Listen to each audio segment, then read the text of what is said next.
શનિવારે રાજકોટમાં આમ આદમી પાર્ટીની ગુજરાત જોડો જનસભા યોજાઈ હતી અને આ જનસભામાં આવી પહોંચ્યા હતા વિસાવદરના ધારાસભ્ય ગોપાલ ઇટાલિયા પોતાના જે શબ્દ બાણો છે તેના કારણે ખૂબ જાણીતા છે અને એ જે આક્રમકતા સાથે ભાષણો કરતા હોય છે, લોકો તેમને સાંભળતા હોય છે। રાજકોટમાં પણ એ જ પ્રકારે થયું કે રાજકોટમાં જ્યારે એમની સભા હતી ત્યારે એમના સ્વભાવ મુજબ તેમણે ભારતીય જનતા પાર્ટી પર ઘણા બધા આક્ષેપો કર્યા હતા, ઘણા બધા પ્રહારો કર્યા હતા। તો હવે ગોપાલ ઇટાલિયાના આ જે આકરા પ્રહારો અને આક્ષેપો હતા તેની સામે રાજકોટના જે ધારાસભ્ય છે ઉદયભાઈ કાનગડ તેમણે વળતો જવાબ આપ્યો છે। પરંતુ ગોપાલ ઇટાલિયાના પ્રહારો સામે ઉદય કાનગડના જે જવાબો છે એ જવાબો કેવા હતા, એ જવાબો જડબાતોડ હતા કે ઢીલા ડફ હતા, બધી જ વિગતો મેળવ્યા અહેવાલમાં। જય હિન્દ। PSI TV ન્યૂઝ પર આપની સાથે હું છું નિધિ ગઢવી। શનિવારે રાજકોટમાં આમ આદમી પાર્ટીની જનસભા યોજાઈ હતી અને આ જનસભામાં ગોપાલ ઇટાલિયાએ ભારતીય જનતા પાર્ટી પર ઘણા બધા આકરા પ્રહારો કર્યા હતા અને ખાસ રાજકોટનું જે રાજકારણ છે, રાજકોટમાં લોકોની જનતાની જે સમસ્યા છે તેને લઈને પણ તેમણે વાતચીત કરી હતી અને અમુક રાજકીય ચર્ચાઓ પણ થઈ હતી। આ રાજકીય ચર્ચામાં છેલ્લા કેટલાય દિવસથી જે મુદ્દો ચર્ચાનું કેન્દ્ર બન્યો છે એ છે ભારતીય જનતા પાર્ટીના જૂના જોગીઓની સક્રિયતા। એવી ચર્ચા ઘણી જગ્યાએ રાજકોટમાં જોવા મળી રહી છે કે ભારતીય જનતા પાર્ટી જે છે તેમણે પોતાના જે જૂના જોગીઓ છે ને જે પાટીદાર નેતાઓ છે એમને આમ આદમી પાર્ટીના ડરે સક્રિય કર્યા છે અને આ જ ચર્ચાને લઈને જ્યારે અમારા સહયોગી સાહિલ સપ્પાએ ઉદય કાનગડ સાથે વાત કરી અને ગોપાલ ઇટાલિયા બંને નેતાઓ સાથે વાતચીત કરી ત્યારે આ મુદ્દા અને અન્ય કયા મુદ્દાઓ પર તેમણે શું પ્રતિક્રિયા આપી, બંનેને સાંભળીએ। આજરોજ વિસાવદરના ધારાસભ્ય ગોપાલભાઈ રાજકોટ પહોંચ્યા છે ત્યારે તેમની સાથે વાત કરીશું આવનારી ચૂંટણી અને તેમને જે રાજકોટ માટે થઈને મહેનત શરૂ કરી છે તેને લઈને તેમની સાથે જ સીધી વાત કરીશું। ગોપાલભાઈ, જ્યારથી ભાજપને ખબર પડી છે કે આપ રાજકોટની કમાન સંભાળવાના છો, ભાજપ તેના જૂના નેતાઓને સક્રિય કરી રહ્યું છે, આ મુદ્દે આપ શું કહેશો? પહેલા તો BS9 ને મારી શુભેચ્છા, કેમ કે હું છેલ્લા ઘણા સમયથી જોઉં છું તમે ખૂબ સારી રીતે જનતાના મુદ્દા ઉઠાવો છો, સારી રીતે બધું લોકોનો અવાજ બનો, એટલે શુભેચ્છા। રહી વાત ભાજપની, ભાજપ છે એ જૂના નેતાને કાઢે કે જૂના મુદ્દાને કાઢે, લોકોએ નવો રસ્તો, નવો વિકલ્પ શોધી લીધો છે, એટલે જૂનાથી હવે કંઈ થવાનું નથી। નવો વિકલ્પ, નવી રાજનીતિ, નવી દિશા, નવો વિચાર, નવું નેતૃત્વ વિસાવદરથી આગળ વધી રહ્યું છે, તો લોકો હવે નવા રસ્તા ઉપર આગળ વધવા માટે થનગની રહ્યા છે। જે ગત ચૂંટણી હતી તેમાં પણ ક્યાંક આમ આદમી પાર્ટીની સીટો છે તે આવવામાં માત્ર થોડા મત રહી ચૂકી હતી, ત્યારે હવે શું લાગે છે આ વર્ષે વધારેથી વધારે સીટો છે તે આમ આદમી પાર્ટી લઈ જશે ખરી? એ તો જનતા નક્કી કરશે કે આમ આદમી પાર્ટીને કેટલા આશીર્વાદ આપવાના છે। અમે અમારી મહેનત કરીએ છીએ, રાજકોટની જનતાને સ્પર્શતા મુદ્દા ઉપર હંમેશા આમ આદમી પાર્ટી આક્રમકતાથી લડે છે, ચાહે અગ્નિકાંડનો મુદ્દો હોય, ચાહે પાણીનો પીવાનો મુદ્દો હોય, સાફ સફાઈનો મુદ્દો હોય, રખડતા ઢોરનો મુદ્દો હોય, સરકારી દવાખાનાની અંદર વ્યવસ્થાનો મુદ્દો હોય, પ્રાઇવેટ શાળાની ફીનો મુદ્દો હોય, આ રિવરફ્રન્ટનો મુદ્દો હોય, તમામ મુદ્દાઓ પર આમ આદમી પાર્ટી પૂરી તાકાતથી લડે છે। અમારા કાર્યકર્તાઓ રાજકોટની જનતા માટે હંમેશા ખડે પગે હોય છે, તો મને એવો વિશ્વાસ છે કે જે રીતે અમે કામ કરીએ છીએ એ જોતા જનતા આ વખતે અમને આશીર્વાદ આપશે।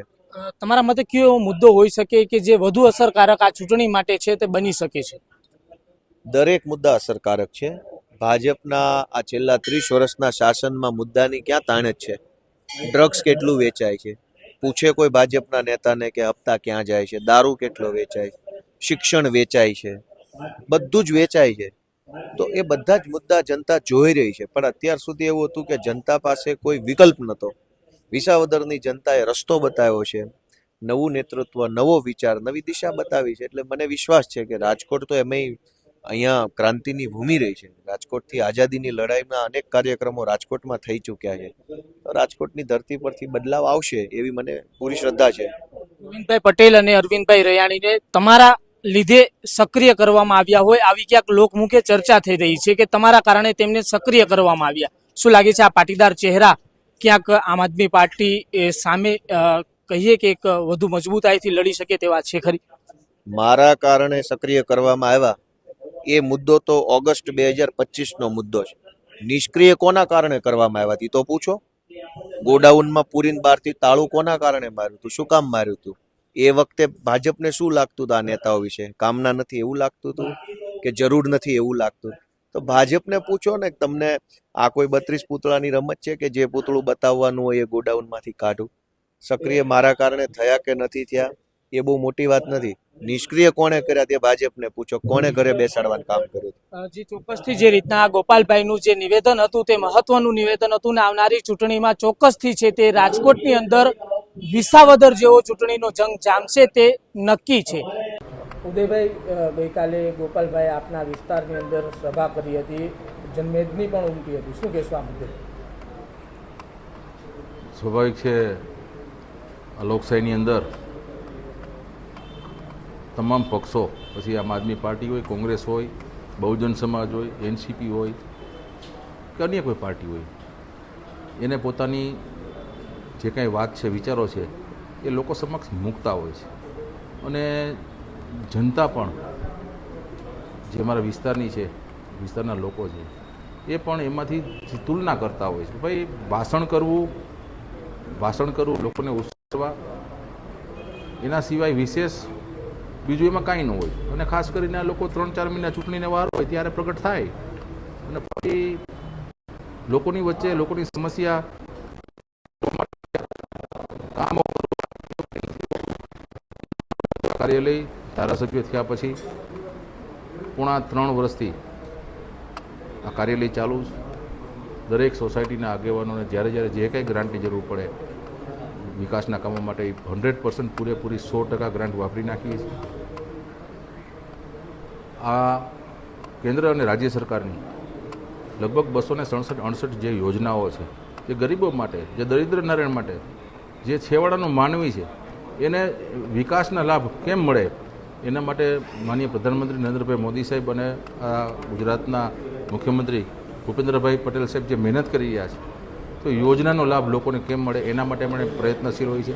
મને કહેતા આનંદ થાય છે કે નાના મોટા યોજનાઓ હોય કે બીજા ત્રીજા કામ હોય, અત્યાર સુધીમાં મારા જનસેવા કાર્યાલયથી 72,000 લોકોના કામો થયા છે. એનું નામ, સરનામું, ટેલિફોન નંબર, એડ્રેસ, કઈ તારીખે કયા કામ માટે આવેલા એ સંપૂર્ણ માહિતી મારી પાસે છે. અને હું દર વર્ષે જનસેવાનું સરવૈયું 1 વર્ષના ધારાસભ્ય તરીકે આ વિસ્તારની જનતાએ મને આશીર્વાદ આપ્યા છે, તો એને દર વર્ષે હિસાબ આપો એ પણ મારી જવાબદારી છે, મારી ફરજ છે. હું દર વર્ષે બુકના માધ્યમથી એમને હિસાબ આપું છું. દિવાળીના સ્નેહ મિલનમાં લગભગ 5,000 લોકો હોય છે, સમાજના આગેવાનો, વિવિધ ક્ષેત્રના લોકો, કાર્યકર્તાઓ, ત્યારે પણ આખા વર્ષનો એમને હિસાબ આપતો હોઉં છું. એટલે અમારી રાજનીતિ છે એ રચનાત્મક છે, પોઝિટિવ રાજનીતિ છે. અને અમે દરેક સમાજને સાથે લઈને અહીંયા કોઈ પણ જ્ઞાતિ, સંપ્રદાય, ધર્મ, પક્ષાપક્ષીથી પર ઉઠી જે કોઈ અહીંયા લોકો આવે એમની અમે સેવા કેમ કરી, એની સમસ્યાનું નિરાકરણ કેમ થાય, એના માટે અમારી ઉપલા કાંઠાની સંગઠનની ટીમ હોય, અમારા કોર્પોરેટર હોય કે અમારા બૂથના કાર્યકર્તા હોય, બધા સાથે મળી એક સેવાનું કાર્ય કરી છીએ. મેડિકલ કેમ્પ કરવાના હોય, આરોગ્ય કેમ્પ કરવાના હોય, વિદ્યાર્થીઓ પ્રતિભાને સન્માન આપવાનું હોય, તુલસીના કુંડાનું વિતરણ હોય, કોઈ સાંસ્કૃતિક કાર્યક્રમ હોય. એટલે સતત લોકોની વચ્ચે જઈ કે ખાલી માત્ર રાજનીતિ નહીં, પણ અમે એમ કહીએ છીએ કે સેવા એ સંગઠન, એટલે સેવાના માધ્યમથી અમે લોકોની વચ્ચે સતત રહી અને અમે કામ કરીએ છીએ. ઉદયભાઈ, તેમણે એવું પણ કહ્યું હતું કે મારા કારણે ભાજપના જૂના નેતાઓને સક્રિય કરવામાં આવી રહ્યા છે. આ મુદ્દે આપ શું કહેશો? એમનો વ્યક્તિગત અભિપ્રાય છે, એ કંઈ ભારતીય જનતા પાર્ટીને લાગુ પડે નહીં. એ એમનો વ્યક્તિગત અભિપ્રાય છે, એ કંઈ સમગ્ર ભારતીય જનતા પાર્ટીને કંઈ એમાં લાગુ ન પડે. એ ભારતીય જનતા પાર્ટીના એક પરિવાર, અમારી એક પરિવાર છે. દરેક કાર્યકર્તા કોઈ વ્યક્તિગત સ્વાર્થ માટે કામ નથી કરતો, એક વિચાર માટે કામ કરીએ છીએ. અમારા માટે રાષ્ટ્ર પ્રથમ છે. અમે એમ કહીએ છીએ કે પથ કા અંતિમ લક્ષ્ય નહીં, સિંહાસન ચढ़ते जाना, સબ સમાજ કો લીએ સાથ મેં આગે હે બઢતે જાના. એટલે અમારું જે કામ છે કે ભાઈ સત્તા છે તો સત્તાનું ભોગવવાનું સાધન નથી, સત્તા એ સેવાનું સાધન છે.